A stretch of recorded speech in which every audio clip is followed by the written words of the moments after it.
Hello, my lovely YouTubers. So thanks to Mary on Facebook, we are going to get an inside look at my Cattleya, Astraea, Ginny. Don't worry about the blooms moving. I have my window open. It's a balmy 71 degrees Fahrenheit here today. So I'm giving my orchids a, ooh, that was a big gust of wind. I'm giving my orchids a nice fresh breeze. I try to give my orchids as much fresh air as possible. I really think it does wonders for their health. Mind you, that is purely anecdotal, but I really do see an improvement in my orchids when I give them fresh air.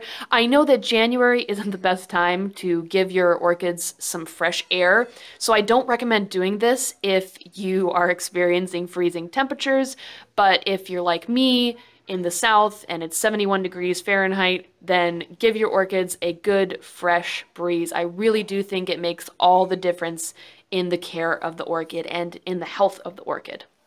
So this Cattleya Astraea Ginny gets pretty much the same amount of light and water that most other Cattleyas get. I give it 2 hours of direct sunlight in the morning. Because the sun is farther away from the earth. A little bit of science for you. Bill Nye the Science Guy. Bill. Did you guys ever watch that show when you were younger? I know, I'm rambling. Okay, so it gets 2 hours of direct sunlight in the morning and then dappled sunlight throughout the day. Cattleyas, they love really strong light, so make sure that you have your Cattleyas either in a south-facing window for the winter time, something that has lots of good strong light. Water for this orchid, I'm actually going to take you guys through the steps that I go through to water this orchid because it is so obtrusively large. I have to take it into my bathroom, put it in the bathtub, and turn the water on. So I'll do that for you guys today to show you kind of how difficult it is, I guess. And I'm also going to talk about the potting medium. But first, while we are here, I wanted to talk about aging blooms. So if you have a Cattleya and it has bloomed for you, but it's not the color you were expecting, fear not, because Cattleyas more often than not will change the color of their blooms as they age. So this one started off a light pink color, and these aren't the newest buds, but they're not the oldest blooms. They are somewhere in between, actually. And you can see this is a cluster bloomer. So if you guys were wondering what a cluster blooming Cattleya is, this is your cluster bloomer. They sort of form this ball. And yeah, there's usually, for your cluster bloomers, they have high amounts of buds or blooms. So this one in particular, I think it has 6. 1, 2, 3, 4, 5, 6, 7. Oh, actually it has 7. My mistake. But it has 6 to 7 blooms on average per spike, and this one in particular has 9 spikes, if you can count them. There's one over here as well. So that's 9 times 7, 54. We're talking a lot of blooms here. But I just love the presentation. This one's probably the nicest cluster of blooms on this Cattleya. So it started off this light purplish pink color here, and we'll be looking at those blooms there in the back. So now you can see a much darker purplish color. I don't even know what color that is. Is it like a lilac? Is that the right thing? Lilac, maybe?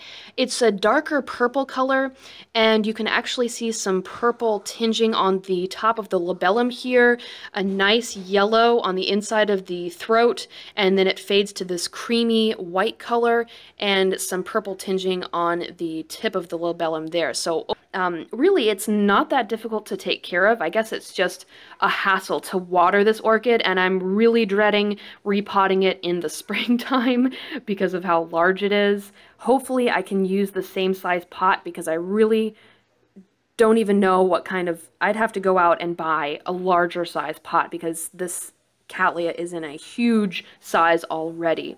So let's look at the potting medium. I'll show you guys what this orchid is potted in, and I can tell you right now, what it is potted in now is not what it's going to be potted in the springtime. So whenever I do that video in the spring, I will show you guys what kind of potting media I'll be using. So the sun decided to peek out just for a little bit. I hope that it stays just in time for me to show you the sort of diamond dust effect on the petals. Probably my favorite part about this particular Cattleya. And the sun, of course, is going away. Dang it. Okay, I will show you guys what this orchid is potted in. Okay, so here we have a mixture of primarily sponge rock and then a cypress mulch. I let this one sit for a week and a half to 2 weeks before I water it again, and it has been a week and a half for this Cattleya, so we'll be watering it today. I'm not going to keep this kind of potting medium. I'm going to switch to a large grade fir bark with sponge rock and perhaps some perlite mixed in there as well. So it is not going to stay in this potting medium in the springtime. Probably going to have to get a bigger pot though, because the growths, the newest growths, are starting to come over to the side of the pot. So I'll probably need to get something bigger, unfortunately. But I just wanted to show you guys what this is potted in. And if you have a Cattleya, you should be repotting it every 2 years. That's when the medium starts to break down and it becomes acidic. I want to see the roots as well. So we will do a repotting video on this Cattleya in the springtime. So I'm not using any fertilizer right now because it is the winter time. I don't fertilize any of my orchids, but I just wanted to show you what I do fertilize my orchids with. Whenever it becomes springtime, this is what I will be using, and it is the K-Lite Orchid Epiphyte Fertilizer from First Raise Orchids. Really, really great website. He also sells orchids. I think he buys them wholesale and then he'll sell off the extra ones, so you can get really good deals on his website. I got my Moniara Millennium Magic Witchcraft from him for like $20. It was ridiculously cheap, so I jumped on that and purchased from him. And all the orchids that I've bought from him, I've bought 2 of them. They've been super, super healthy and well packed, so I can't say enough good things about First Raise, and his fertilizers have worked wonders for my orchids.